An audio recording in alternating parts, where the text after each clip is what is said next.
Баршаңызға қайырлы күн достар, менің каналыма хош келдіңіздер.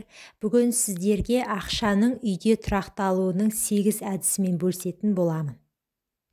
Бірінші әдісі, күн батқаннан кейін ақша санауға, біреуден алуға және біреуге беруге болмайды. Кірер табысыңыз азаяды.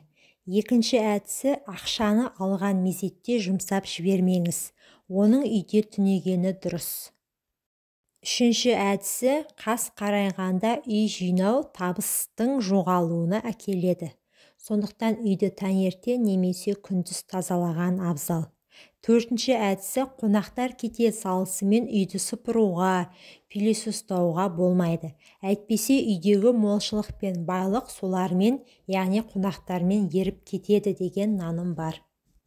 Бесінші әдісі, қай жерде ақша туралы әңгіме қозғалса да, сіз ақшаны жамандамаңыз. Ақшам жоқ, ақша жетпейді деп ешқашанда айтпаңыз. Олай десеңіз, сізден ақша қашады. Керісінше, мені ақша жақсы көреді. Күннен күнге менің қаражатым көбейіп, табысым артып келеді деген сөздерді жиі-жиі айтыңыз. Олай деуге қорықпаңыз және ұялмаңыз. Алтыншы әдісі, ақша үлкен қуат көзі болғандықтан, әрі ұқыптылықты жақсы көретіндіктен ең бірінші жақсы әмиян таңдап алыңыз. Оған әр тиынды дұрыстап тұрып салыңыз. Әмияныңызды сыртынан сипап, жылы сөздер айтып, ақшаның еркелеткенді жақсы көретінін естен шығармаңыз.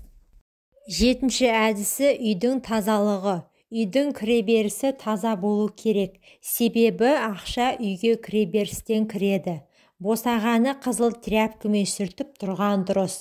Ол техника ақша тартуға арналады. Бөлмелер таза болу керек, себебі ақша таза жерде тұрақтайды. Сегізінші әдісі ол қайырымдылық.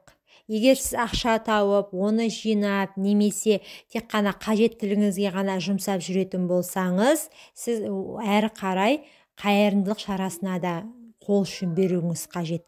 Мысалы, садақа беру, пітір, зекет беру, тағы да басқа сол сияқты. Сондай-ақ мұқтаж адамға көмектесуге болады. Сонда байлық энергиясы сізге өзі-ақ тартылатын болады. Назарларыңызға рахмет, пайдаларыңызға жарасын. Менің каналыма тіркеліп, видеоға лайк басуды ұмытпаңыздар.